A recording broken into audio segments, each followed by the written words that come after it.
And welcome to the October 24th, 2024 Social Equity Working Group meeting. I'm calling today's meeting to order at 9:36 a.m. Clerk, can you confirm that we have quorum? Good morning. And before I confirm quorum, I would like to let you know that there is one member that is attending remotely, and I would like to address this person first. And I've lost her. She was a panelist and she fell off. I can do that after you do the acknowledgement and the pledge, but you do have a quorum. Okay, great. Thank you. And yes, we can come back to that. So before we get started, I'd like to ask today's interpreter to introduce themselves and walk through how to access our interpretation services for today's meeting. Announcement from the interpreter. To use the interpretation feature, please scroll to the bottom of the Zoom screen where the meeting controls are. Click on the interpretation icon, the world, and select English as your language. If you are joining through the Zoom mobile app from a cell phone, tablet, etc., please press the ellipsis and then interpretation and then choose your language. Finally, click on mute original audio to not hear the original Spanish low in the background. Headsets are available for interpretation. If you're in a meeting room, please check out a headset from the receptionist in the lobby. Aviso por parte del intérprete. Para hacer uso del servicio de interpretación, favor de desplazarse a la parte inferior de la pantalla de Zoom, donde aparecen los controles. Haga clic en el icono de interpretación, el globo terráqueo, y seleccione Spanish, español. Si está utilizando la aplicación de móvil desde Zoom, desde su celular, tableta, etc., presione los puntos suspensivos, luego interpretación y luego el idioma. Si no desea escuchar el audio original en inglés en el fondo, por favor seleccione Mute Original Audio, silenciar audio original. Contamos con auriculares disponibles para el servicio de interpretación. Si se encuentra en la sala de la reunión, favor de pedir auriculares con la recepcionista en el vestíbulo. Gracias. Thank you. Thank you. And before we move on, I do see that we have our virtual participant up if we wanted to go back to that. Thank you, Rose. If you could answer a couple of questions for me. I see that you would like to remotely participate today as a voting member. Could you please state the reason that you are requesting to remotely participate without divulging any personal medical information?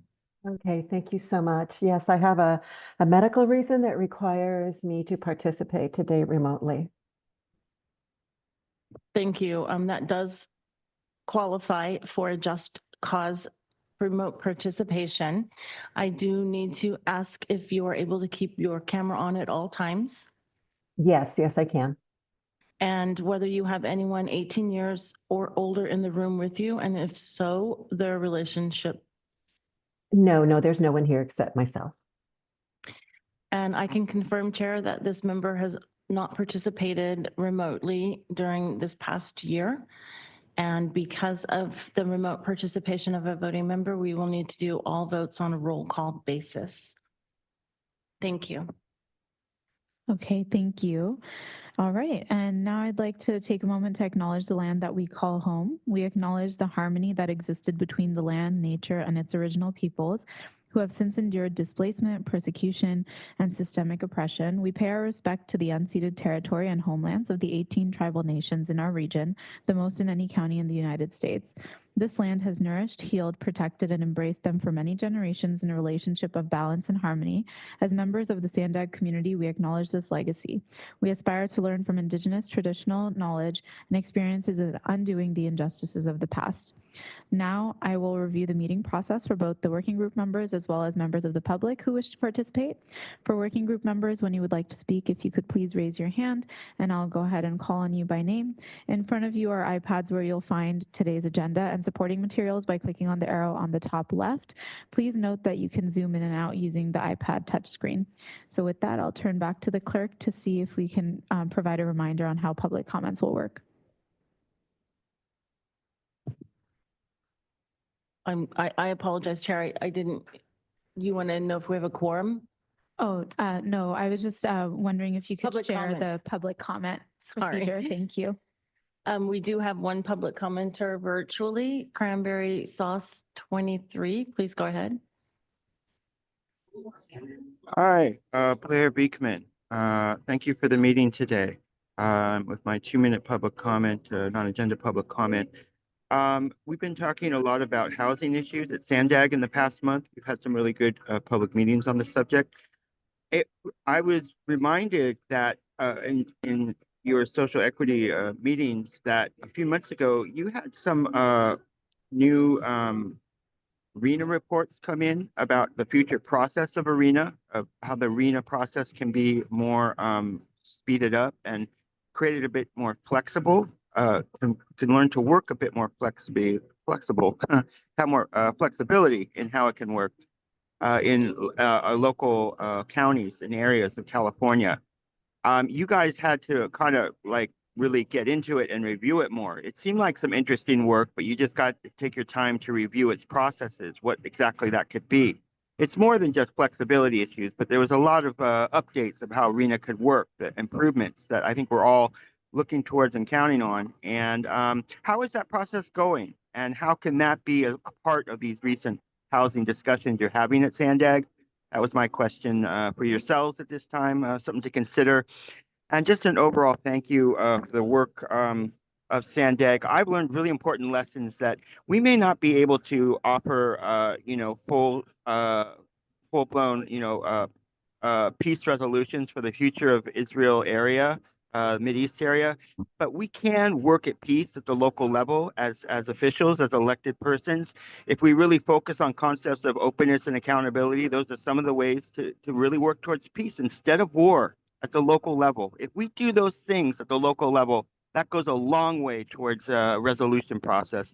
Good luck to really want to work towards accountable practices and openness and overall ideas of peace instead of war when war comes to you here at the local level. Thank you. And that concludes the public comments. Okay, great. Thank you. Before we move on, do any working group members have comments or questions on items not on today's agenda? Okay, not seeing any. I just want to share a few updates. So I just want to say thank you to everyone who participated in Clean Air Day earlier this month. I heard that there were several CBOs that had related events, and MTS and NCTD, which I'm also a board member of, offered free rides, and reports show a significant increase on trips taken on public transportation that day. And also Elise has packets for each of the members to take back to your network representatives. So please be sure to get your material packets before you leave today. And I believe Elise is sitting with us today in the back. So great. All right, so I think we're going to go ahead and move on to approving agenda item number 2, which is the September 26th Social Equity Working Group meeting minutes. Do you all have any comments or questions at this time? All right, seeing none. Do we have any comments from the public on the minutes? Thank you, Chair. There are no public comments. All right, great. May I have a motion and a second to approve the minutes? And as a reminder, you don't have to be present to vote on those minutes. I make a motion to pass the minutes. Okay, great. So motion by Ms. Lewis, second by Ms. Gill. All those in favor? I believe we have to do a roll call vote, right? Okay, never mind. Roll call vote. Thank you, Chair. Bayside Community Center, Rose Caballos. Aye. Casa Familiar is absent. City Heights CDC, Jesse Ramirez. Yes.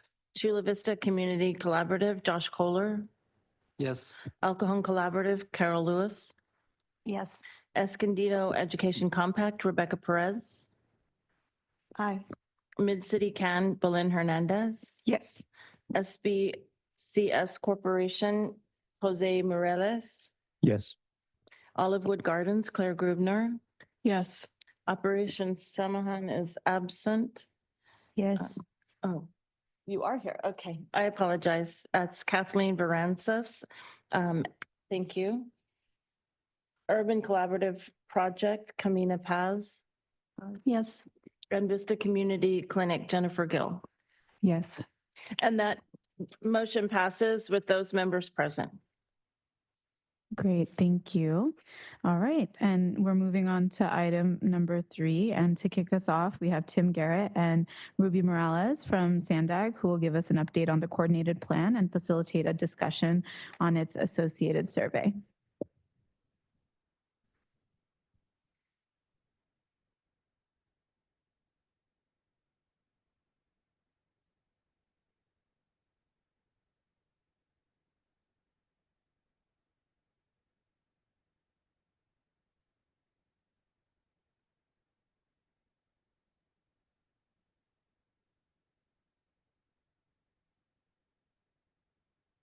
All right, good morning. Thank you, Chair Bhat Patel and members of the Social Equity Working Group for having us here this morning. Want to share an update with you on the coordinated plan. My name is Tim Garrett, Associate Regional Planner with SANDAG. I'm joined by Ruby Morales, also an Associate Regional Planner here. So we'll be discussing our approach to developing the coordinated plan and the survey that we'll be releasing very soon. And we're looking for your feedback on the plan's goals and objectives and proposed ways of analyzing data to support that. Some of this might sound familiar to you. Last November, our colleagues Ali Vasquez and Zach Rivera presented to this group on the Specialized Transportation Grant Program, which we'll touch on today. And we've been working with them and incorporating the feedback that you all provided last year. So the coordinated plan, for some background, provides a 5-year blueprint for how SANDAG and its partner agencies will provide transit and social service transportation in the San Diego region. The plan focuses on strategies to address the transportation needs for the region's older adults, people with disabilities, and people with limited means. Completing the plan fulfills various requirements and ensures that funding is available for providers in the region. And for some definitions, transit, we're referring to buses, trains, trolleys, things that operate on a fixed route. Specialized transportation often takes the forms of shuttles and vans, and often eligibility is limited to older adults and people with disabilities. So some of the requirements that we're fulfilling with this plan. Federal transit law requires that we develop the plan that considers folks in our region with transportation disadvantages and identifies their unmet needs. The plan also must identify strategies to better meet those needs and establish priorities for funding. One of the outcomes is that the coordinated plan, outcomes of the coordinated plan is that SANDAG receives funding from the Federal Transit Administration, known as Section 5310 funding, and we distribute that through the Specialized Transportation Grant Program, and that also includes local funding through Transnet, the Senior Mini Grant Program. State requirements come from the Transportation Development Act, or TDA. TDA funding is an important source of planning and operating funds for SANDAG and our transit agencies, MTS and NCTD. So the plan is supposed to incorporate recommendations from the most recent triennial TDA performance audit and make sure that our services are productive, which means that they're serving many passengers per hour of service. And local requirements come from SANDAG Board Policy 18, which divides transit planning responsibilities among SANDAG and the transit operating agencies. The coordinated plan evaluates existing services, provides the methodology for proposing near-term service adjustments, and satisfies the requirements for what's known as the Regional Short-Range Transit Plan. So we combine all of these requirements into one plan, which we refer to as the coordinated plan.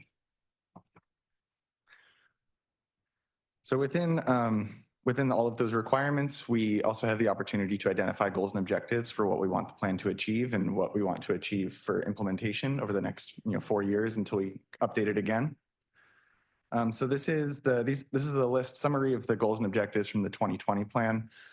And so this will have an effect because as we implement the plan, so specialized transportation grant funding becomes available, applicants need to be responding to these, that their applications need to be satisfying what they need to be implementing these goals. So these are some of the ones that we identified: upgrading key corridors in urban areas, being fiscally responsible, and providing effective transportation services in summary. And so we want to know from you all if these are still appropriate and if there's anything else that we should be incorporating. We'll be getting feedback from both public outreach as well as some data analysis that Ruby will be discussing after this. But we have some initial thoughts to kind of start the discussion. We can come back to this after the presentation. Overall, the previous goals were pretty broad, so it's pretty easy to say that any type of transportation service is meeting them. And so we're thinking that it's a possibility that if we more narrowly define the goals in order to meet really clearly identified gaps in service geographically, different types of service, time of service, things like that, that we could be more effective with the transportation funding that we have available. And we could also maintain a focus on accountability and efficiency where appropriate, but maybe there's different standards for different parts of the region. So we're looking at both rural and urban areas of the county as we're considering this.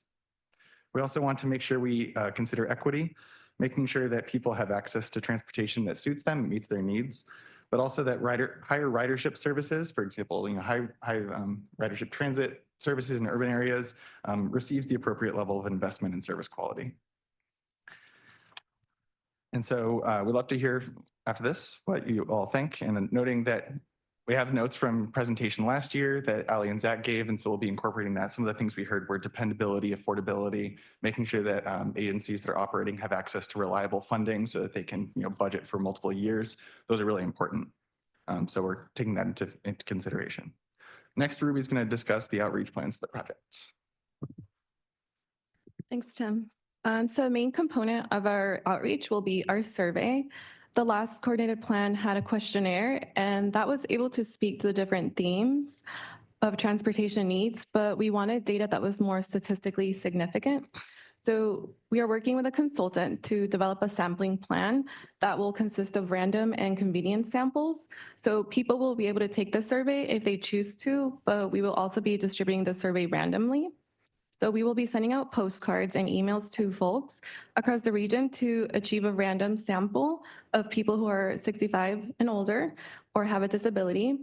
And people will have the option of taking the survey online or via phone. And the survey will also be structured in a way that caregivers can take the survey on behalf of individuals. So some of the topics that we will cover through the survey are the transportation needs of older adults and people with disabilities. We want to know where trips are originating, where people are going, the purpose of the trips, the frequency, as well as the eligibility and availability of transportation services by time and location. So we want to know if trips are restricted by geographic location or maybe service time. So that's something we want to know. And we also want to know the effectiveness of the existing transportation services. So we'd also like your feedback on anything you think we are missing and what we should be able to also know from the different topics. So you can let us know as well. Then. So some of our proposed data sources, we expect to take a look at the survey results themselves at the end, and also existing SANDAG data. So we want to be able to take a look at estimate data, forecasting data, employment center data, and traffic safety data. We have also requested data from MTS and NCTD regarding their transit networks and their performance. And if we need additional data, we will be pulling that from the US Census American Community Survey. For our proposed data analysis, we will be analyzing this data by mapping current and forecast demographic data along service areas. So mapping this data will help us paint a picture of future needs. So for example, if the senior population is expected to increase in the future, we want to be able to identify geographic gaps in service areas and identify strategies to fill those gaps. So we also want to hear from you all if there are other data sources you think we should consider.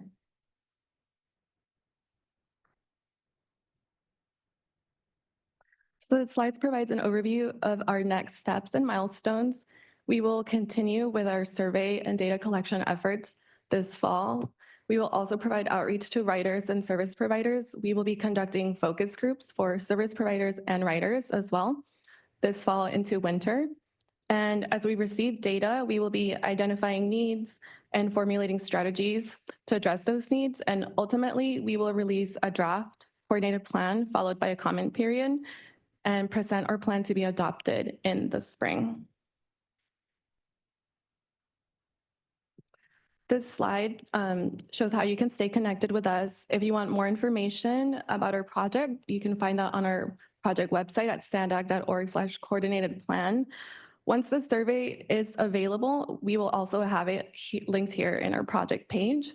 You can also follow us on social media, and Tim's and I's personal emails are also on the screen. So that concludes our presentation. So we would like to turn it over to you, Chair. Thank you. Great, thank you for the presentation. And with that, I'll ask the working group members if there are any questions or comments at this time. Yes, go ahead, Carol. Thank you for your presentation, and thank you for listening to us, because I did see some of the things that we talked about last time. Oh, thank you. Thank you. I just wanted to ask what languages the survey is going to be conducted in, and will we make sure that those surveys, the correct surveys, go out to the correct families or seniors? Yeah, I'll answer the first half of that. So the survey will be available in English and Spanish, and online it'll have a translation plugin as well. Yeah, so it'll be it'll be compatible with browser translation services as well as reading aloud. So if folks need it like spoken from their computer, that'll be available. Thank you. Yeah, Jennifer. Thank you for your presentation. With regard to the survey, you mentioned mailing, and then I don't remember what else you said as far as that's concerned. So how will you identify who you're going to be sending the survey to and collecting data from? So our consultant will be purchasing basically data from the U.S. Postal Service on households that have an older adult over 65. Did you? Yeah, so so we'll have basically our consultant is able to identify the addresses throughout the region of folks who have that age of 65 plus, and then based on the geographic distribution of folks who are older adults across the region, we're identifying a random sample that's proportional to the number of folks in each census block group throughout the region. So we'll have geographic representation from all corners of the county proportional to the number of older adults that are living there. Great, thank you. Any other questions or comments?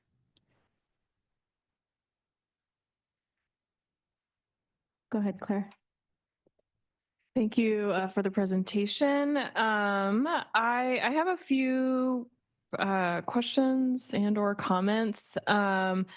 Just a first quick question: what's like the time frame for the survey? If our CBOs are helping to support, what are we working with?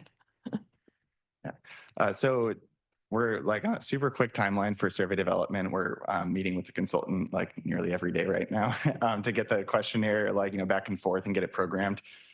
We expect it to be available throughout the month of November. So the postcards are going to go out right at the beginning of the month. It'll be available for 30 days or so. We don't have the exact days. We're trying to get it out as quickly as possible. If you're able to help broadcast that availability, that would be great. We are especially we're especially interested in the random sample being a big portion, so that we can have really good confidence in the statistical significance of the results that we get. But like Ruby said, we're also going to have a convenience portion of that. So we want to hear from other folks as well. So we'll have different links available to basically access the survey in different ways. So once that survey, the open link that's available to anyone is available, we can broadcast that to you, and we would encourage and appreciate your help sharing that. Super, thank you. And then I just had a few comments or just thoughts about goals and objectives from what we've heard from community members. Something that's come up is like the ease of scheduling rides, that it's inconsistent, the rides aren't showing up within the timeframes. The technology is challenging. It may be challenging to access. If people are using certain specialized transit, there's a lot of hoops to jump through in order to access that. So I think just ease of accessing certain services is really important.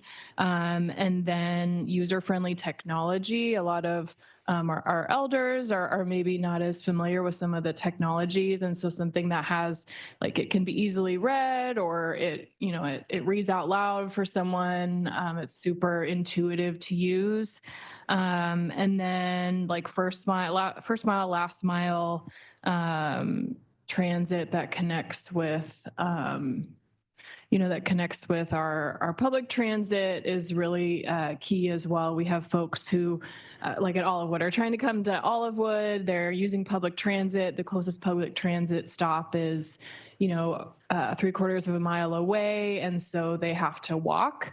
And then our little Frank that drives around town, we're not within the service area, so they can't use that service to get to our facility. So if we are having things like the free transit for first mile, last mile, if those also have larger areas of service, so they can get to key landmarks in the communities. That's it. Thank you. Thanks, Claire. And I noticed that Rose has her hand raised. And then if anyone else has any, please feel free after Rose. Yes, thank you. Thanks so much for the presentation. In regards to the sample, the surveys that'll be sent out to people, in Linda Vista, we almost half of our constituents are Vietnamese speaking. And any paperwork they receive, they bring it to our Vietnamese speaking case manager to help them fill out. And I don't know if that's something that you could consider to also offering it in Vietnamese. As Claire mentioned, many of our seniors are not tech savvy, don't have a computer at home, and we're that first stop for them to help them fill these surveys and any other paperwork, for them to turn in. So I'm hoping that maybe that might be something that you could consider to also have offer it in Vietnamese. Thank you. Thanks, Rose. Any other questions or comments? Yes, go ahead, Kathleen. I'm just wondering if the survey will be incentivized and how long will be the survey, like how many questions. So if we engage with the community, what is the goal, how many questions, and also consideration if you want to reach out again to those participants of the survey so they'll be engaged and they will know if there are like improvements coming from the survey.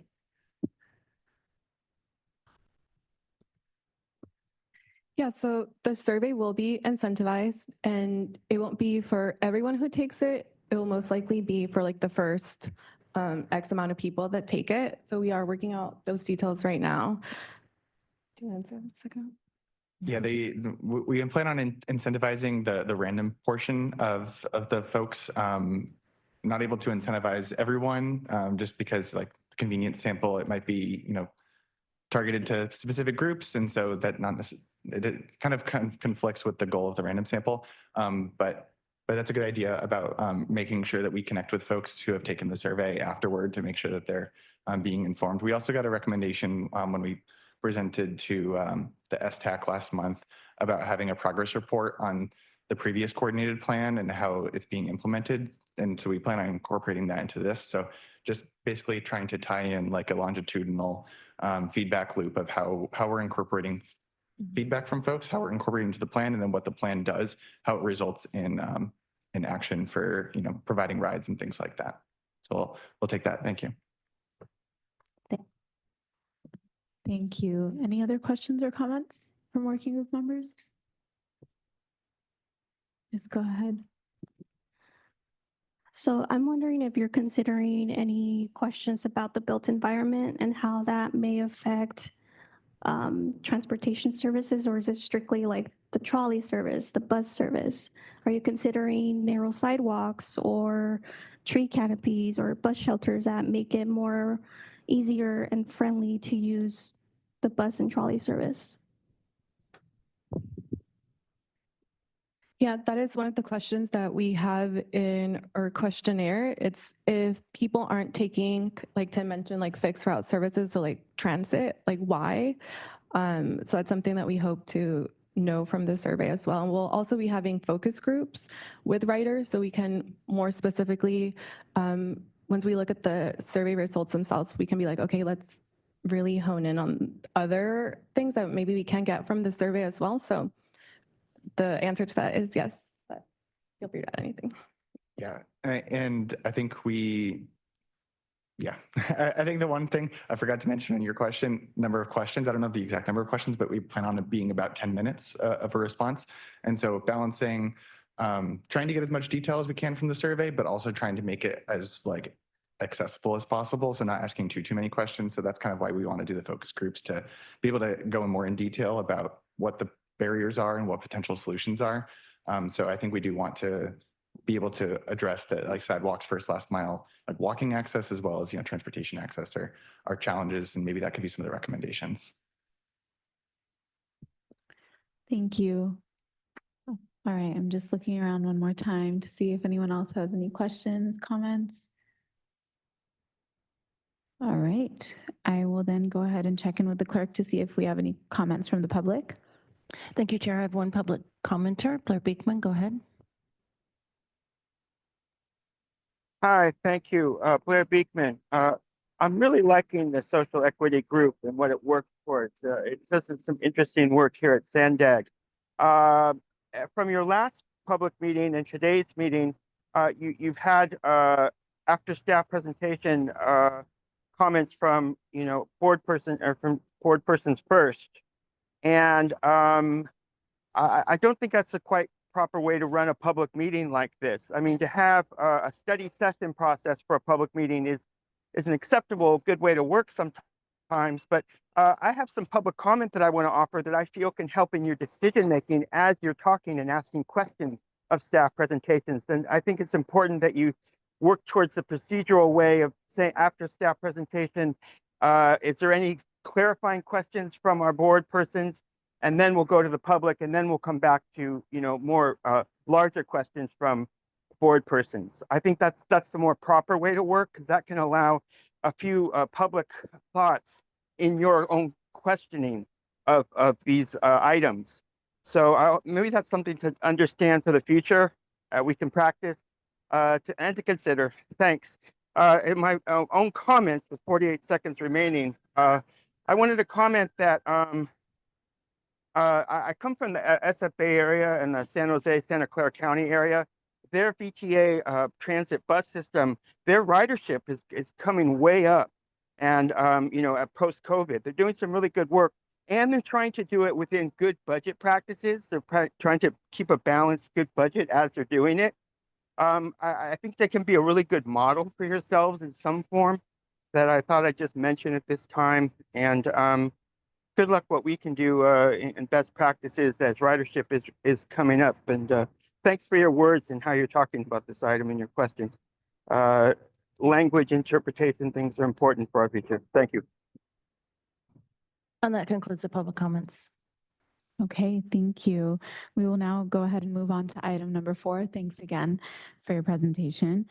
Item 4 on our agenda is the Reconnecting Community Study. We'll have Lizzie Havey, Leong Tian, and Sadra Sharifi from SANDAG, who will provide a quick update on the study and ask for feedback on its methodology. So I'll go ahead and pass it off to them.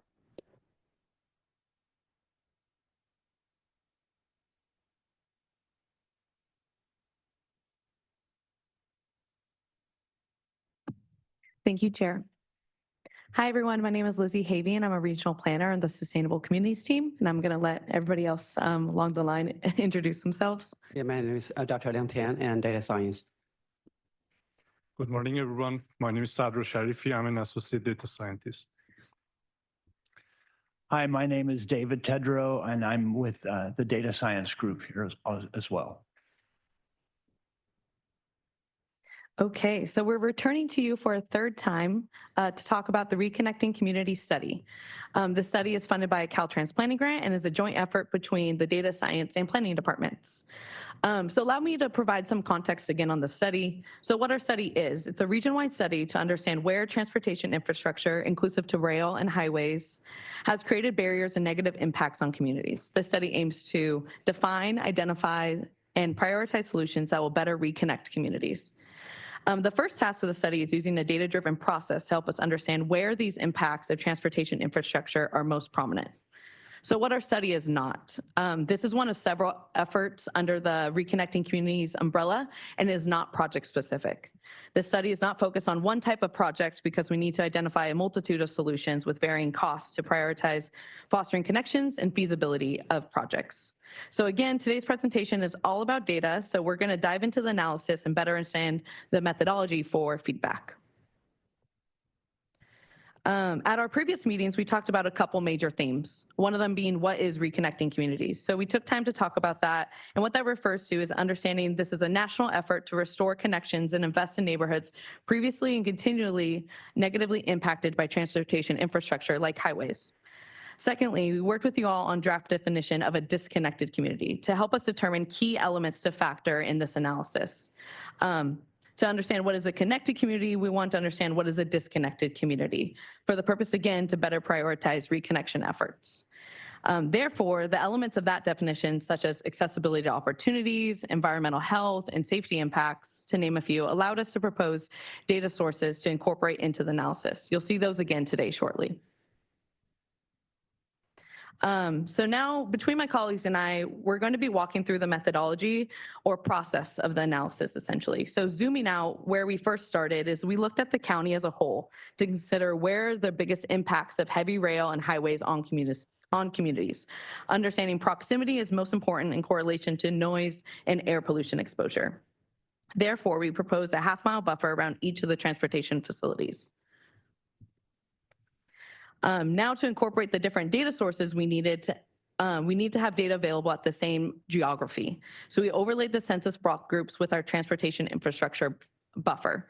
So again, looking at that half-mile buffer and seeing where are the overlying data and communities look like on the geographic scale of the data available. So what that came to be is including all block groups where at least 25% of the area is covered by the buffer. And so again, that's the very first step. So from that point, we worked with you all on that disconnection, the disconnected communities definition, and we identified different metrics and key elements. And so we use those metrics to create data sources or have data sources available that correspond. So you've all seen these metrics before, and we do have some updates to provide related to your input on those. But we took both the data sources and draft methodology through SANDAG's peer review process. So this has also been looked at by a number of data science and experts in the field relating to these different measures.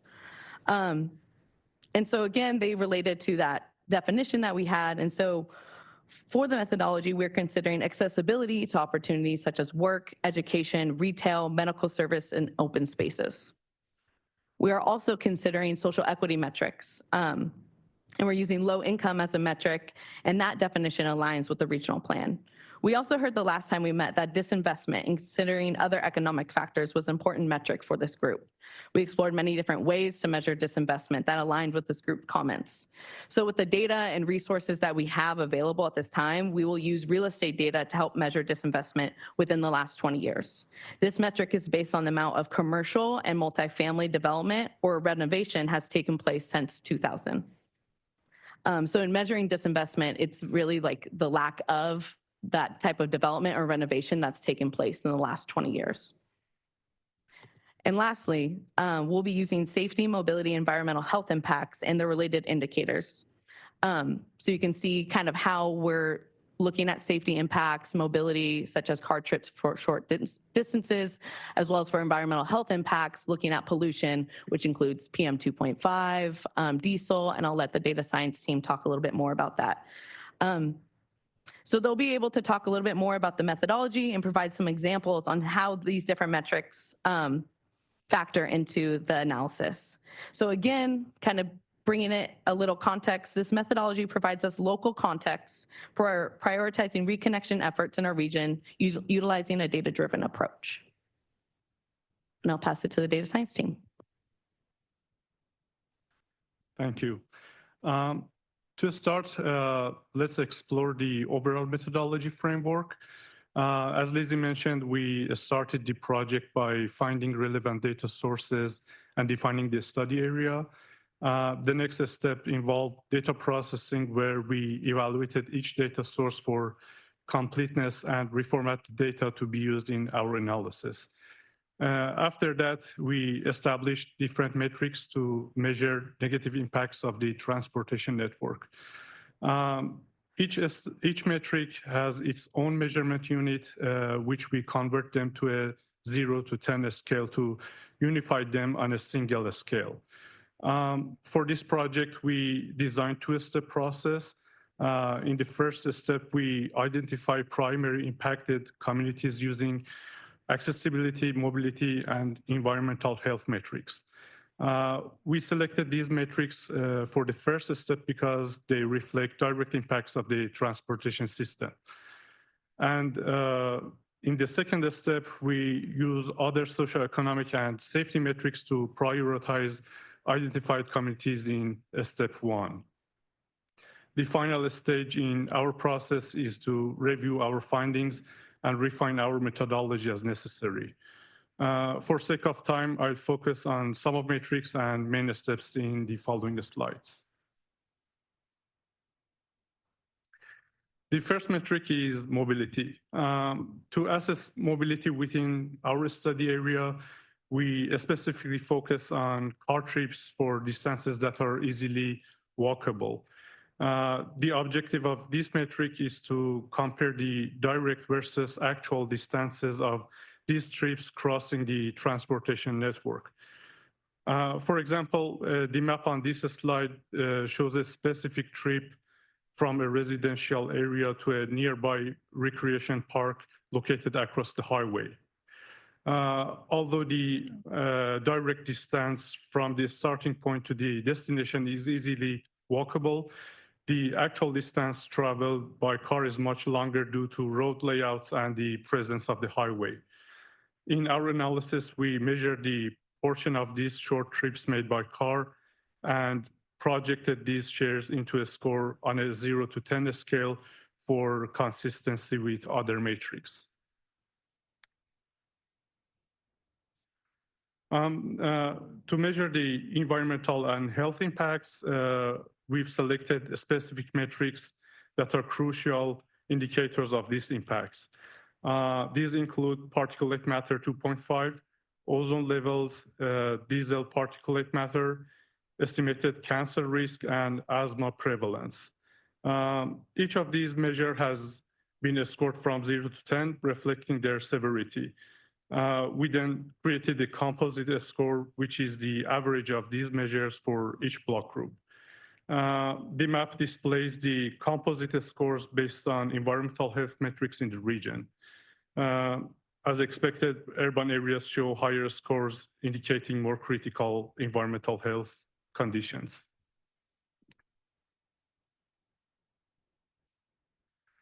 Now that we have established our metrics, we use these as inputs for a method called clustering. Clustering is a data-driven method that groups areas based on their score rankings. This method is highly effective as it is a non-subjective method and it relies on the data rather than predefined assumptions. The visual displayed here uses a simplified example to show how clustering process can group neighboring points. The output of the method are clusters consisting of neighborhoods that are grouped together in an automated way. This is done without any predefined assumption on the clustering process.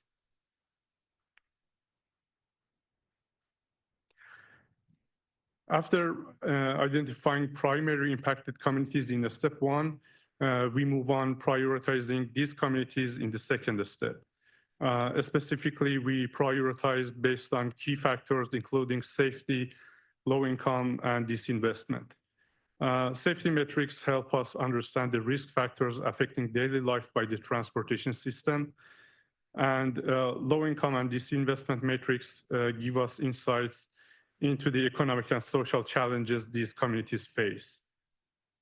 Similar to step 1, each metric is scaled from 0 to 10, and we classify identified communities into high, medium, and low priority areas based on their composite score. To evaluate safety impacts, we leveraged SANDAG Region 0 Safety Action Plan. The safety-focused network in the plan identifies and scores road segments with the highest concentration of fatalities and injuries across all modes of transportation. We've extended and aggregated these road scores to the block group level as illustrated on this map. On this map, you can see darker shades indicate higher scores, which signal more significant traffic safety issues. Another key metric in the process is evaluating the low-income population as a measure of social equity. For this, we determine the proportion of low-income households within each block group following regional plan definitions. We then convert these proportions to a 0 to 10 scale to facilitate comparisons with other metrics.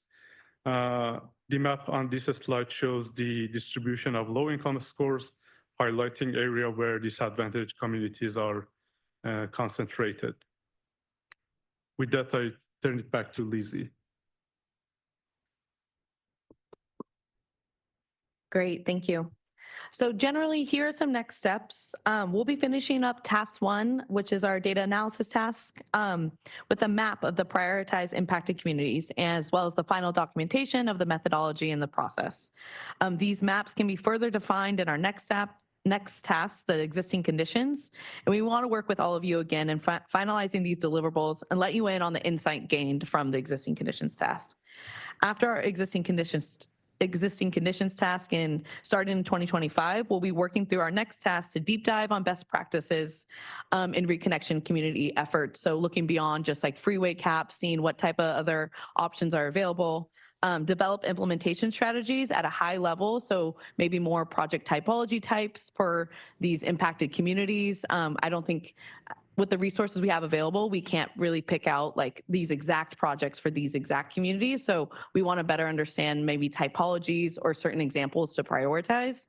And then lastly, we'll be finalizing this report by the end of 2025. And with that, I turn it back to you, Chair, and welcome any questions or comments. Great, thank you for the presentation. And I'll go ahead and turn to the working group members to see if there are any questions or comments.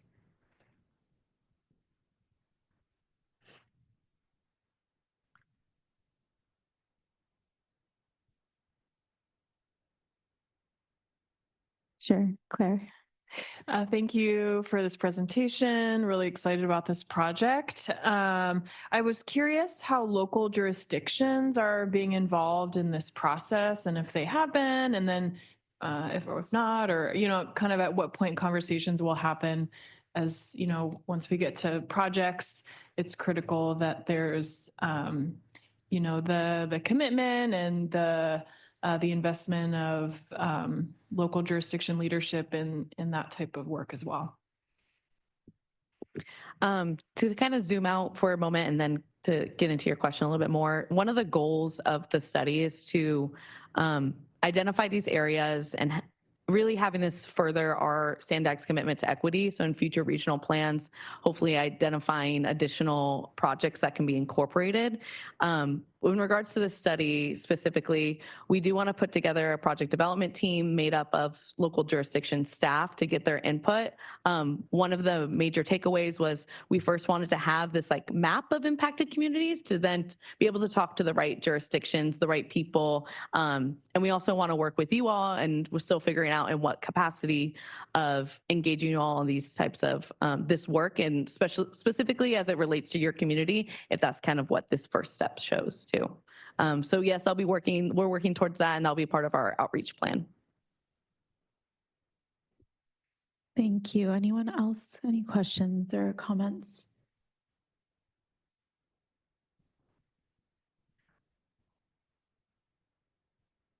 Yes, of course. Will we be able to look at these maps? For example, we work in City Heights, right? I'd like to zoom in and look at it. Is this accessible like SRE is GIS?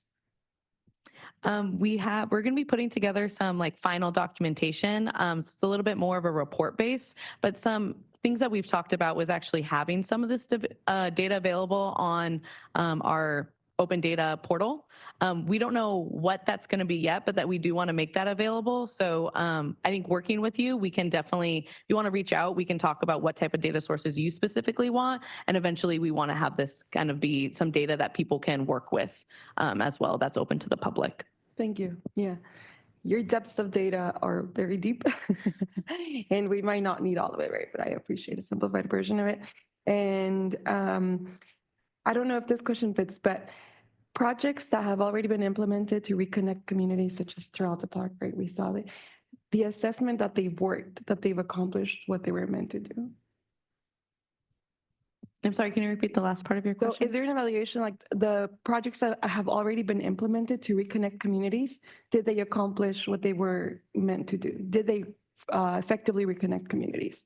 Yeah, one of the tasks is best practices. And I think in the best practices task, we want to look at those types of projects that have already been implemented.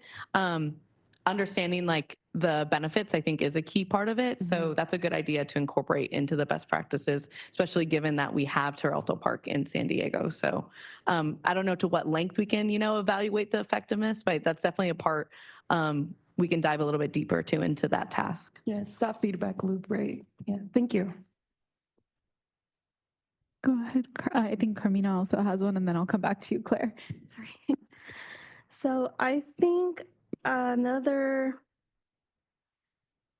analysis, I don't even know if it's a data source, but maybe an analysis that you can include in the study is the economic loss of communities based on like the highway infrastructure that was implemented. We're doing something similar with the reconnecting communities at National City in southeastern San Diego. And we did an analysis of how many homes were lost, the economic wealth that families lost. And I think that can help give you an insight too of the opportunities that are available once you do identify the communities that you want to reconnect through these projects. But if we can do that on a region-wide, just calculating that loss, that would be amazing. Thank you. All right, Claire. Thank you for the suggestion. Sorry, can I? Of course, yeah. Yeah, I think totally. Maybe we can connect after this, right? Just understand what specific data elements you're using in your area. Then maybe we can try to find something similar and then put that in a region-wide analysis and share back with all of you. All right, perfect. Thank you. Thank you. I just had a couple follow-ups based on my colleagues' comments. I definitely agree if access to this data would be super useful, as CBOs or always hustling, to keep our operations going. And this type of data is like gold for really demonstrating, right, why we need more resources in our community. And then also, as you're talking about best practices and kind of developing, what solutions could look like is also how do we mitigate for gentrification so that we're not just creating solutions that are then totally changing the makeup of our communities. Thank you. Thank you. Any other questions or comments? Yes, Josh. Thank you for the presentation. I just had some specific questions related to the prioritization slides. Within the 3 categories of the safety, low income, and disinvestments, with the scale for grading between 0 to 10, are those 3 categories weighted equally? And then my follow-up question is, when it comes to prioritization, are there other considerations when it comes to determining what will be those future projects, as in population size or other marginalized groups?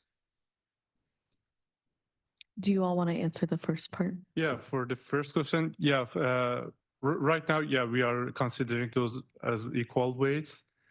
Yeah, but we are flexible in terms of changing those, but at the same time, we need to consider the complexity behind that, because it's not easy to come up with some predefined weights to consider everything. So we started with the equal weighting for now, and then we move forward and finalize that. And can you repeat the second question? Oh, thank you. Yeah, I appreciate that direct answer. And then the other question was if there were other considerations into the prioritization process, including, the population size or other marginalized groups. Just to reiterate, representing the South Bay region within Chula Vista, within that safety metric slide, for example, Chula Vista has almost all the different colors of the rainbow within that municipality, ranging from green all the way to that darker orange. So I was just wondering when it comes to some of the other considerations for prioritizing future projects, if there were additional metrics that would come into effect. Yeah, for this task, we will be looking at everything that we've covered today. So those kind of different metrics of both the clustering and then the prioritization.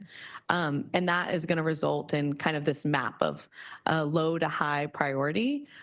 From there, the next task is existing conditions. And I think that's when we really refine the final map. And so those are considerations that we can take into place for that next task. Thank you very much. Thank you. Yes, go ahead, Rebecca. Thank you for the presentation. And I just had a question, excuse me, that I don't really understand. But I see that we do have a safety and income metric. And I was just wondering, how are you exactly evaluating the disinvestment?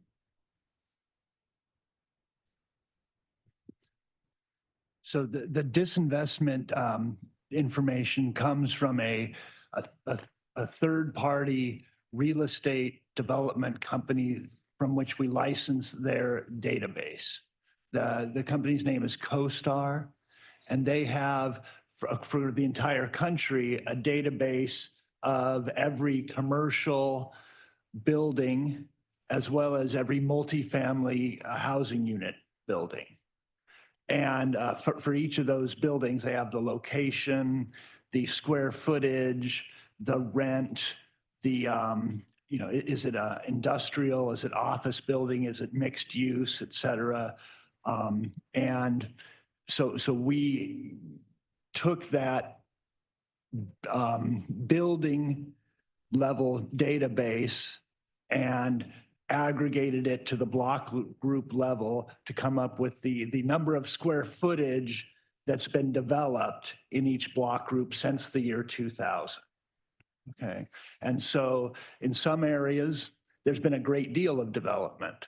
Many thousands, hundreds of thousands, even millions of square footage have been developed since the year 2000.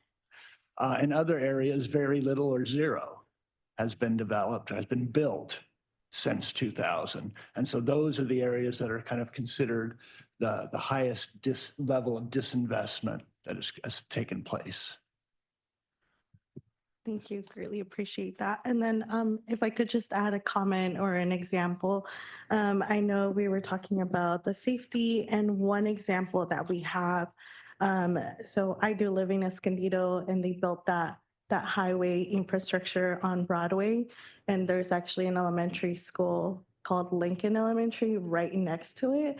And unfortunately, due to this new highway, now all of our little kids who have to get to school, they have to cross 8 lanes from the freeway to get to the school. So that's like a very high safety concern. And I know we've also had an accident with one of our cross guards who was involved, who's on duty right there in that area. So that's just what I wanted to add. Thank you. Thank you.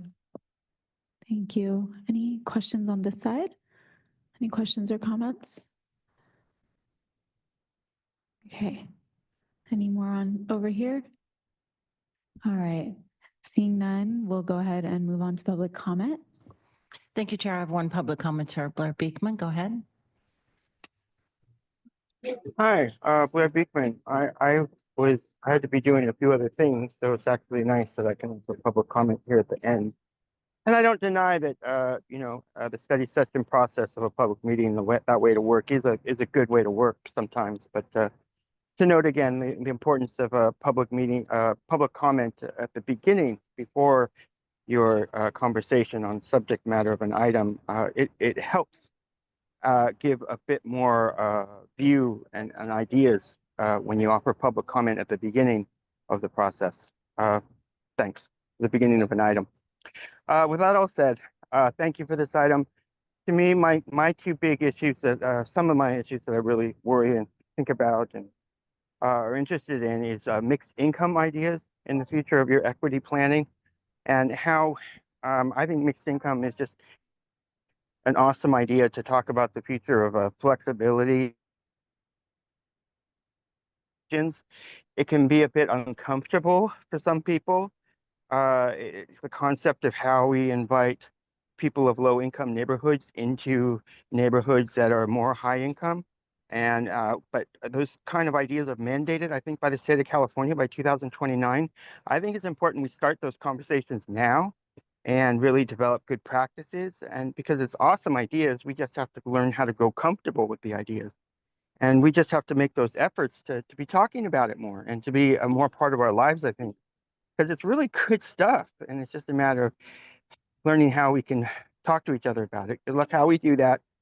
And I also wanted to mention, of course, my ideas with or the work I'm a part of with tech accountability, openness, best practices, being honest about the process.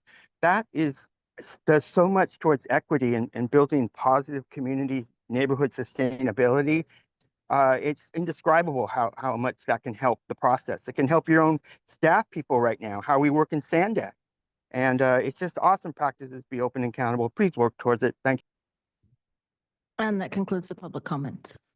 Thank you. And before we move on to the next item, I just want to say that we did have a chance to chat, and for the next meeting and onwards, we will try to make sure that we're having public comment prior to the comments and questions of our committee. So with that, we will now move on to item 5, and that is the 2025 regional plan update.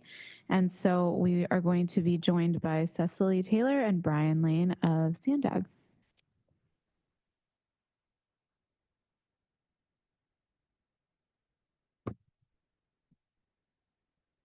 Hi, good morning, everyone. I'm Cecily Taylor here with Brian Lane. We're both senior regional planners, and we're here to share with you an update on the 2025 regional plan. You last heard about the plan back in February after we presented the initial concept to the board of directors. We came and shared that with you as well. And since then, we've been testing that plan using our model. We've been continuing to coordinate with the board, with local jurisdiction staff, with operator staff. And so today we wanted to share the results of that testing and some recent updates we've made to the plan concept. So as a reminder, the regional plan is maybe one of the most important things we do at SANDAG. As the region's metropolitan planning organization and the regional transportation planning agency, we're required to draft this plan every 4 years and get it approved. It's really 3 required documents rolled into one: the federal regional transportation plan, the state regional comprehensive plan that takes into account land use and the environment and climate, as well as the state sustainable community strategy. And we have many laws that we need to comply with in order to get this plan approved. And getting the plan approved is really important so that we're eligible for a lot of state and federal funding sources. And it's not just SANDAG that would be eligible, but also our local agencies in the region. And the plan is made up of projects, policies, programs, as well as a financial plan where we detail out the costs of all of those investments and the revenues we anticipate in order to implement all of the things we identify in the plan. So the different requirements we have to meet as part of the plan are generally falling into the 3 buckets highlighted here. So to start, there on the left here, there are a lot of different requirements related to equity, related to environmental justice. But just to kind of summarize, we need to demonstrate that our planned investments will reduce pollution and provide more transportation options to the disadvantaged communities in our region. We also need to develop a public involvement plan where we'll show how we will get input from and identify the needs of low-income populations and minority populations. And we also do a social equity analysis that needs to consider the low-income and minority populations as well as the senior population. Next, per the Federal Clean Air Act, we have to conform with federal air quality standards. And the San Diego region today has air quality that is worse than national standards. Because of that, we need to be sure that our plan goes through a formal analysis and shows that we will not worsen or create any new air quality violations. And then on the right, Senate Bill 375. This is one we talk about a lot because it's maybe the most difficult target for us to meet in the plan. But this essentially requires that we meet a particular per capita greenhouse gas emissions reduction in our region by 2035. That target is set by the State Air Resources Board, and it's currently a 19% reduction, again, per capita reduction compared to 2005 levels. And part of the reason this is such a challenge for us is because the reduction is really mostly based on vehicle miles traveled, because the model we're required to use doesn't really account for the transition to electric vehicles or even just cleaner, more efficient vehicles. So we really need to demonstrate that our plan will reduce the amount of driving in the region by 2035. All right, so in putting together our 2025 regional plan, we've been doing a lot of outreach. We held 7 workshops with our board of directors where we talked about different core concepts of the plan. We also did a lot of workshops in the community, and I think a lot of you helped with those, helped spread the word and helped us get input from your communities. We held some meetings here at SANDAG with you as well, and with other jurisdiction staff and our policy advisory committees. And we did online outreach. And so through all of that, you can see the amount of comments that we got. I'll also point out that throughout the regional planning process, we've been coordinating a lot with the MTS and NCTD staff, as well as Caltrans staff. So the result of all of that, as you might imagine, we got a lot of diverse feedback. Different parts of the region really want different things out of the plan. And it's a balancing act for us to take that feedback of what we're hearing throughout the region and also consider those federal and state requirements that we need to meet. And also keep in mind that we need to demonstrate we can actually afford all of the investments we identify within the regional plan. So this is a very complex map. We don't expect you to be able to see all of the detail, but this is just representing that initial concept. So this is what we brought to the board and what we shared with you back in February. And at a high level, the lines we're seeing, there are solid lines. Those represent the projects that we plan to implement by 2035. And the dashed lines are those projects that would happen sometime after 2035, but by 2050. We don't do very specific years of when each project will open. We just use these 2 high-level phases for the regional plan so that we can first show how we will meet that 2035 target, and then we can include all of the other projects we have planned within the plan. Also, there are some, it's a little hard to see, but pink dot shaded sort of areas. Those are the flexible fleet service areas. So where we plan for microtransit or those neighborhood electric vehicle shuttles. This was something we heard a lot of interest in. And as you can see, we do have a lot of that investment in the plan. So this is all of the projects that we had identified back earlier this year. And in addition to the projects, there are also 10 policy and program areas. This would include investments in the grant programs we offer at SANDAG, things like the Youth Opportunity Pass and plans for future expanded transit subsidies. This also includes the environmental mitigation that we have in the plan and clean transportation programming. So these really haven't changed substantially since we shared the concept earlier this year, but I did want to highlight this health policy in particular. This is something that's new for this plan cycle. And this came as a result of the board adopting a resolution that directed us to make health a priority, and in particular called on us to reduce exposure to the diesel particulate matter.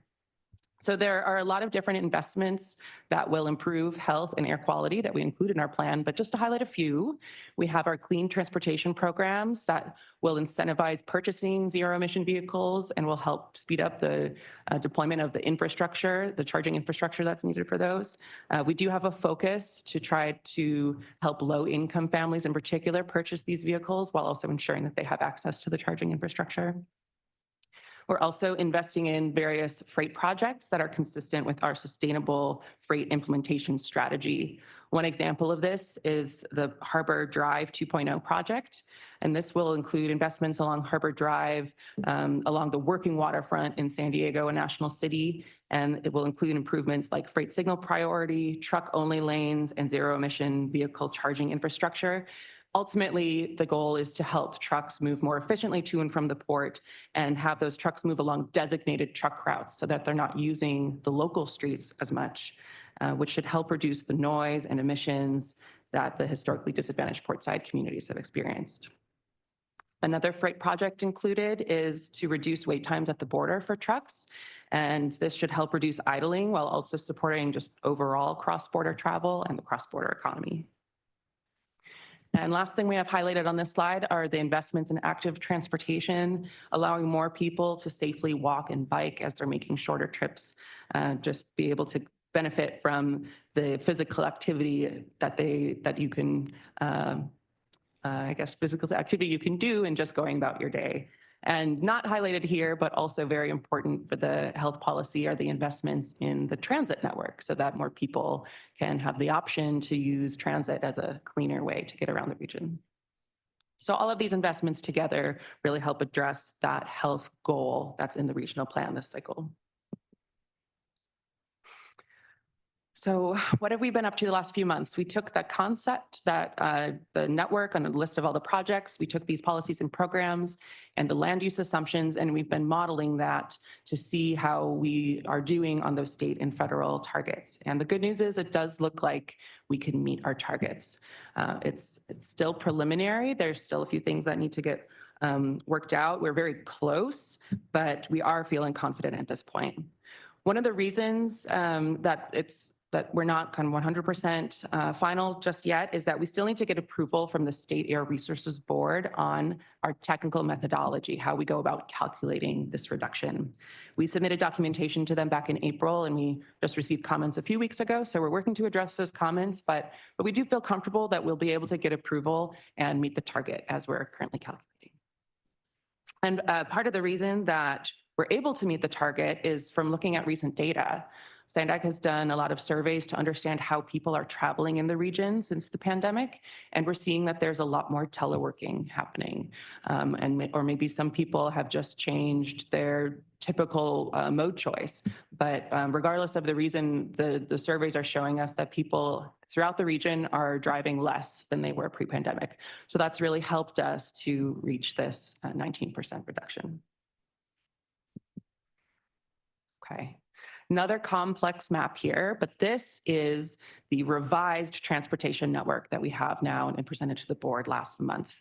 The changes from the initial concept to now, you have a detailed list that's linked in your agenda packet, but the changes were based on feedback we received, the coordination we did with our partners and with technical staff, and also what we learned from the data. At a high level, the biggest things were that we expanded several of those microtransit and electric shuttle service areas so that more people can have access to that service. We did also make some refinements to the managed lane network, and I'm going to go into that in a little bit more detail on the next slide. And we made some adjustments to the transit network as well, some route shifting to try to reduce redundancies, some adjustments to frequencies. And Brian will speak a bit more to the transit network in his portion. But ultimately, we think that this updated network balances the requirements that we need to meet and the diverse feedback we heard. So to speak a bit more to managed lanes, just to recap what is a managed lane, it's a lane on the freeway that can give priority to certain vehicles through whether it's infrastructure, technology, or eligibility policies. And in the regional plan, when we're talking about managed lanes, these are generally envisioned to be similar to the express lanes that are on I-15 today. So someone who's driving alone can pay a fee to access these lanes, assuming that there is capacity for them. Someone who is carpooling would be able to get a discount or be able to access those lanes for free. And transit can also use these lanes in order to get priority and make sure that that system is able to run on time. So you might recall that in the last plan and in the earlier initial concept, there were many corridors we identified in the region that were proposed to have 4 managed lanes. And that would be through a combination of both adding lanes and converting existing lanes. With the latest update, some of the changes we made to reduce the amount of those conversions, especially where we were converting a general purpose lane to a managed lane. And in some cases, we just removed the proposed managed lane from a corridor. Part of the reason we made these changes is because we saw that there were lower projected traffic volumes. This is due to a lower forecasted population growth throughout the region as we're looking at the plan out to 2050. And again, those telework surveys, seeing that more people are teleworking, and so they're not making those long commuting trips every day. So overall, we resulted with a smaller managed lane network while still encouraging high occupancy vehicle modes and prioritizing transit where it's needed. On those facilities where we are still proposing to add managed lanes, we're doing that where we heard from Caltrans or from the communities that there's an operational issue today. And those new lanes would be added within the existing freeway right-of-way. So maybe there's room in the median, maybe we can reduce the inside shoulder, but the footprint of the freeway would not be changing. That's the intent. And there are still some areas where we propose those general purpose lane conversions to managed lanes. We've mostly pushed those out to later years in the plan, and that was partly due to feedback we heard from the state. Both from working with our local Caltrans district office and wanting to align our plans with their managed lane system plan, and also from feedback from the State Resources Board that it might not be feasible, at least for the number of corridors that we had before, to implement these kinds of changes, these conversions in the near term, because we would need to get state authority to make that kind of change on a state facility. I also really want to emphasize that when we're talking about all of these proposed projects, they're generally identified at the regional plan level. And before moving forward, they would still need to go through further analysis with Caltrans staff to understand the different alternatives there could be for improvements there, and go and understand the environmental impacts and other impacts. So with all of these projects, there would be more analysis and there would be more opportunity for public comment to land on the final project.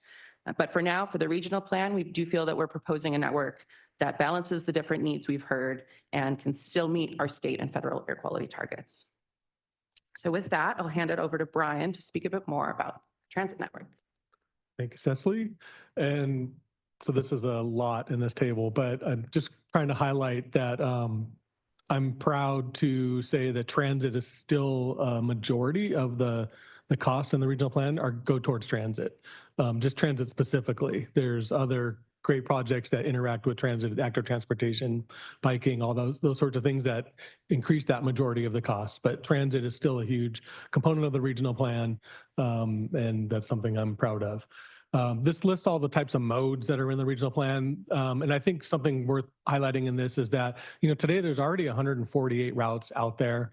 We are proposing 75 new routes, and most of those come in by the 2035 phase. You'll see the Rapids 35 in by 2035. And then also the existing routes that get upgrades. And when I talk about upgrades, it's either increasing the frequencies or the spans of services or trying to make them faster through, transit priority investments that we can do. And then there are still a lot of new projects that aren't just the Rapids and the express and local buses. For regional rail, we do have, that's what the coaster is today. We call it coaster. The purple line is still in there as a route, and then the low sand corridor with the coaster get upgrades to increase the speeds on that and possibly extend it all the way to the border. For light rail transit, which includes Sprinter, Sprinter's not always considered a light rail mode, but we kind of lump it into that. All of those would get upgrades in frequencies and speeds as well. There's a proposed streetcar in the Balboa Park perimeter kind of area. The airport connection is still work that we're working on to trying to connect the downtown to the airport. We'll be hearing more about that in the coming months as well on specifically what kind of mode that would be, but we're still kind of leaving it as general there. And again, the Rapids I talked about, we have 11 today. 9 of those will get some sorts of upgrades in terms of prioritization on the freeways or on the arterials.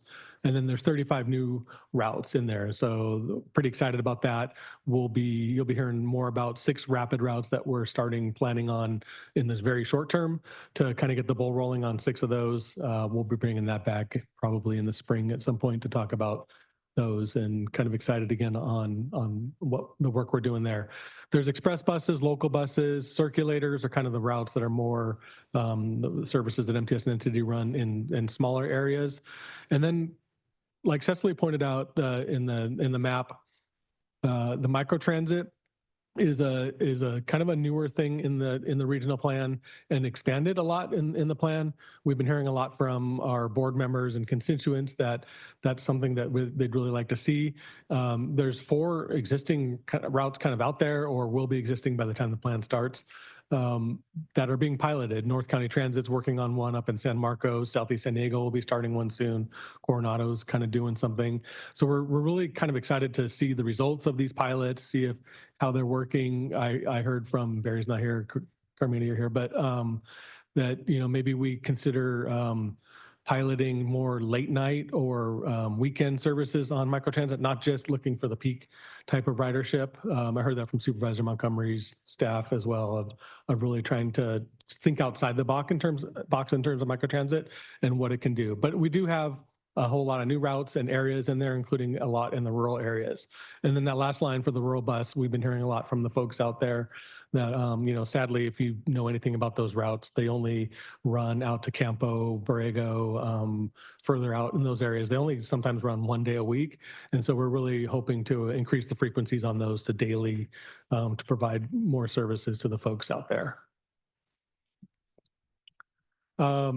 And again, I spoke a little bit about the other transit investments, but the more frequent service is something we're really hearing. And again, so a lot of the transit investments that we have in the plan is just increasing frequencies on the routes that need them, increasing the spans of services to late nights, early mornings, to provide trips to those who don't have an opportunity today because the service just stops running at 10 p.m. And then the transit fare subsidies, I've been a part of that. The YOP has been wildly successful, keeping that in, trying to find the permanent funding for that. I presented to the Transportation Committee last week a little bit about that. We are also doing a transit fare discount study that we had completed recently to see what other kinds of transit fare subsidies we could do, and low income fare subsidies was kind of the one that rose to the top. But what we really heard from the stakeholders, the public, you guys, was that you really want the frequency increases, the faster service sooner than later. And then if we really do have more money to layer on more subsidies, that low income would probably be the one to focus on. So for next steps, like Cecily talked about, we're still modeling the performance measures, the social equity ones. We'll still be getting those results, bringing those back, trying to look at them, see how we're performing, based on what I was saying with the transit being majority of the services. I think we'll perform well like we did in the last plan, but it will be kind of exciting to see those results and bring those back to you. Costs and revenues, we're still working on. Costs keep going up every week, and it's a bummer because that means do we have the revenues to support those things or not, or do we have to kind of pull back a little bit on some of the things that we're thinking about? But we'll be bringing those back as well as we kind of get into the weeds of those. The draft regional plan we'll hope to release in the spring. That then kicks off the EIR portion in the process. So all through the late spring and summer, we'll be doing a ton of public outreach to ensure that we're getting the full public feedback from everyone on that draft. And at that point, you'll really see the details of every project. We'll hopefully have that map viewer, Belen, that you were talking about with the last thing. I know you guys like to get that in the attachment in the report. There are those maps that Cecily had shown a couple examples of, and you can kind of see them. But when we do have that map viewer out, to me, it really makes it easy to zoom in on an area and see what's in there. And then you can comment specifically on what's in there. And then late 2025 is when we'll hopefully have the board approve the plan and finalize it. So with that, Chair, thanks for your time, and we'll be happy to hear questions and comments. Great, thank you. Thanks for the presentation. Any questions or comments from our board here? Yes, go ahead, Jose. All right. Well, thank you so much for the presentation. Just wanted to circle back on a comment earlier. Just want to make sure if I heard correctly that it was mentioned that there was, based on a survey, there was more teleworking that was identified in the community. And I was just curious, if there was more information about that particular survey and specifically like if it included, like workforce that was, part of the service industries and also like if it factored in any shifts in growth in particular industries. So I was just curious of that comment. Thank you. I think we'll need to follow up with you, connect with the data team. I do know that they consider the different types of industries and look to differentiate how much telework is possible and being utilized based on industry type. But the details, I think we'll need to follow up. Thank you. Any other questions? Yes, Carmina. This is in reference to the slides with the maps. Can you remind me what those numbers mean? Sure. If you go through the links in your agenda packet, you'll see the attachment with the map. The numbers are referring to the project. There's a legend in the attachment that has the list of projects. So the number is just telling you which line is representing which project. Is there a particular order? Is it like by priority or are they just randomly numbered? We tried to do our best in terms of some kind of grouping of project type. It's not by priority, but maybe starting with a lot of the freeway type projects and yeah, kind of trying to group as best we could. Thank you. Any other questions or comments? Claire?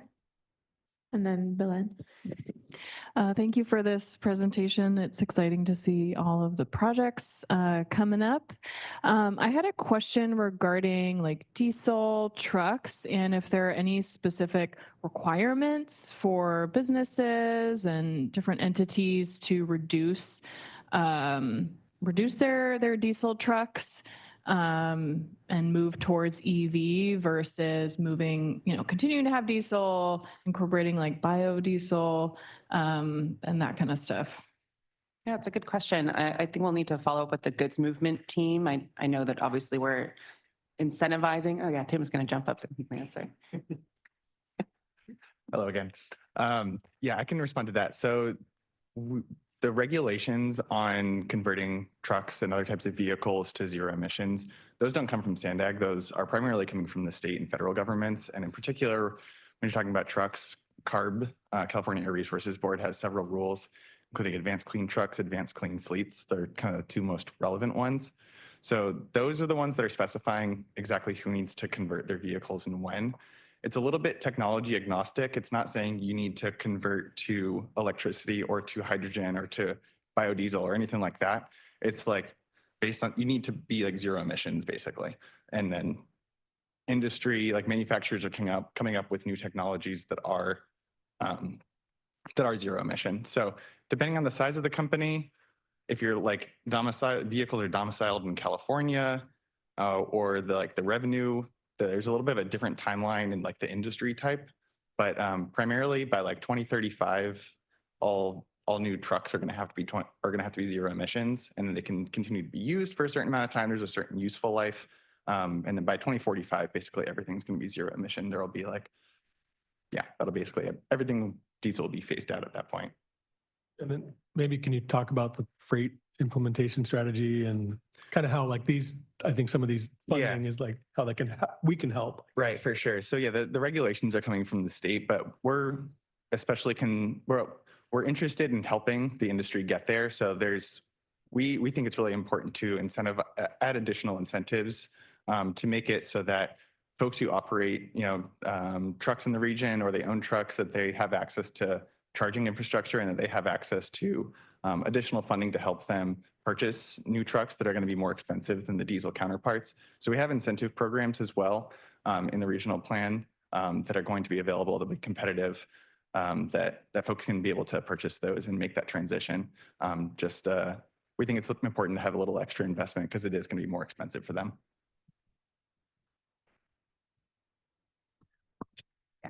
Hey, thank you for the presentation. I feel like we were just talking about the 2021 regional plan and 2025 is here. Brian, I think your chart is perfect. I think that chart is great. And I think 35 new rapids is a pretty big deal. And I'm really excited for all of these projects that are going to get built. My question is really regarding the proposed policies and programs. I know we can't cover every topic under the sun, but is there anything new or notable related to housing? Wondering to where I can help Yeah. after that. I will chime in on that. I think the one thing that's probably most notable since we did the 2021 plan is that we had the Regional Early Action Planning Grants 2.0, which was the 43 billion, slightly reduced with the slash budget cycle to about $40 billion towards our region. And while we're certainly, we're a little bit kind of in between in terms of what will still be working on and available as we're, kind of finishing the 25 plan, we're certainly advocating to the state for additional funding. Right now in the plan, it's, anticipated that we'll continue to support our Transnet funded Smart Growth Incentive Program, but that we're hoping to see some future funds related to housing for advancing implementation of local city housing elements. But otherwise, there's nothing new that we can particularly point to that we see the direction that the state is providing funding for. Thank you. Thank you. Jennifer? Thank you for this presentation. It's really interesting. I guess it's a question / comment. I know with housing costs and accessibility being what it is right now, so many of our residents are moving out, further out in the region or out of the county itself. And I see a lot of the connecting highways like 15 North 15 up into Temecula is not set to have anything done until the second phase, 2036 to 2050.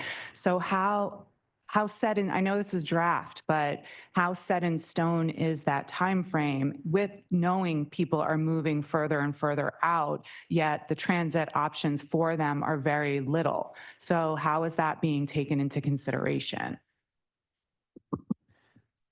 In terms of how set this is, we are running up against the deadline where we need to finalize the network so that we can start all the environmental analysis. So we've been working really hard over the last close to 2 years now to get this input, and we've created this network that we feel does our best job at balancing these things.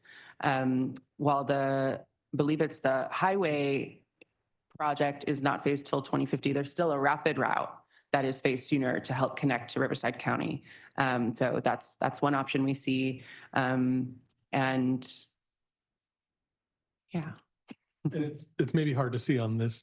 If you do click the link and dive into the North County map, you can see it a little better. But yeah, that line coming up from Escondido up to the Riverside border is both a dotted line for the managed lanes that's not till later. And then the rapid route is planned for 2035. And that's one of the 6 routes that we're going to start planning now sooner than later to connect Temecula to San Marcos, CSU San Marcos, and Palomar College up there. And that should be an exciting route to start. Thank you. I appreciate that. Thank you. Any other questions or comments? All right, seeing none, we'll go ahead and move on to public comment at this time. Thank you. I have one public commenter, Blair Beekman. Go ahead. Hi, Blair Beekman. Thank you for the words of the chair describing how the future of the public meeting process can work. I know it takes time. Thanks for hearing me, and good luck in working on it. For myself, I hope this could be a time that I can offer my own little weird suggestions that have been just in my mind for years that I haven't been able to really speak out about before. It's just totally rough draft ideas, just simple ideas. I thank you that you're talking about the future of how connections to the Riverside area. I think it's really important that with all the high-speed train issues and rail issues we're dealing with in San Diego, that our conversations with LA County and Riverside counties, they're more open, and it's more of a public understanding and process that's going on. Invite them to what we're doing, and I hope that conversation can grow. I I'm really interested in how we can move forward with transportation into Riverside County. I think that the 15 corridor could be it's a really interesting possibility. I was hoping for train use personally, and I'm still hoping we can develop train use. I don't know if that's possible, but that's how I'm thinking about it. Good luck how we can develop train transportation issues on the East County side. To conclude, I'm also totally just a guess in how to deal with border issues and truck issues and all the diesel, smoke that comes out. Is it possible to consider use of tracks along at the border when cars are there, and so they can turn off their engines and just simply move along some tracks to go up to the border checkpoint? There can be ways they can move off the tracks if they don't want to cross the border, and we can figure out those ways. I think that would help limit, fuel use a lot at that area and just help a lot. And your time expired. That concludes the public comments. Thank you. And we will now move on to our final item. Our next meeting is going to take place the third Thursday in November, which is November 21st. And our normally scheduled Thursday is actually on Thanksgiving, so that's why we're moving it up. So please mark your calendar for that date if you have not already. And if there are no other comments, I'd like to thank you all for coming today. And we are adjourned at 11:11.